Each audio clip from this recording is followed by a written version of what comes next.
તો straight of હોર્મુઝમાંથી પસાર થઈને ભારત આવ્યું છે ત્રીજું જહાજ। ક્રૂડ ઓઇલ ટેન્કર જગલાડકી જહાજ મુન્દ્રા પોર્ટ પહોંચી ચૂક્યું છે।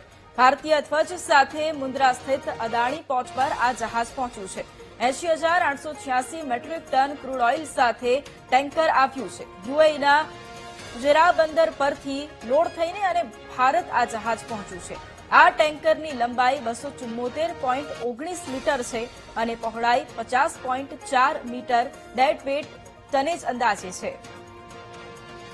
ક્રૂડ ઓઇલ જહાજ જગલાડકી મુન્દ્રા પોર્ટ પહોંચી ચૂક્યું છે અને લોકો માટે આ એક રાહતના સમાચાર, કારણ કે સ્ટ્રેટ ઓફ હોર્મુઝમાંથી પસાર થઈને આ એક ત્રીજું જહાજ ભારત આવ્યું છે। આ જગલાડકી જહાજ છે તે મુન્દ્રા પોર્ટ પર અત્યારે પહોંચ્યું છે।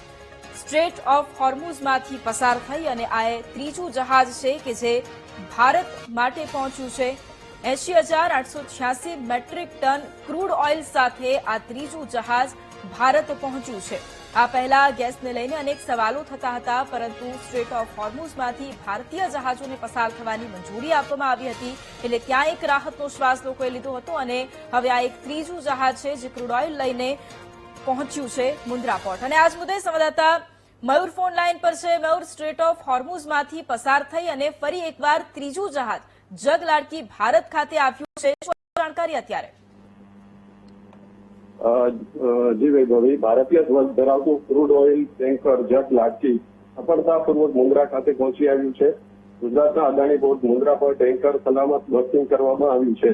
આ ટેન્કર યુએઈથી આશરે 80,000 મેટ્રિક ટન વધુ ઓઇલ લઈને આવ્યું છે। યુએઈના ફુજેરા બંદર પરથી લોડ થયેલું આ જહાજ ભારત માટે ઉર્જા પુરવઠામાં મહત્વપૂર્ણ માનવામાં આવી રહ્યું છે। આ શિપમેન્ટથી દેશની રિફાઇનરીઓને પુરવઠો જળવાઈ રહેશે અને ઉર્જા સુરક્ષા વધુ મજબૂત બનશે। હાલ અદાણી પોર્ટ દ્વારા સમગ્ર કામગીરી સુરક્ષિત રીતે પૂર્ણ કરવામાં આવી રહી છે। બિલકુલ, આભાર મયુર તમામ જાણકારી માટે।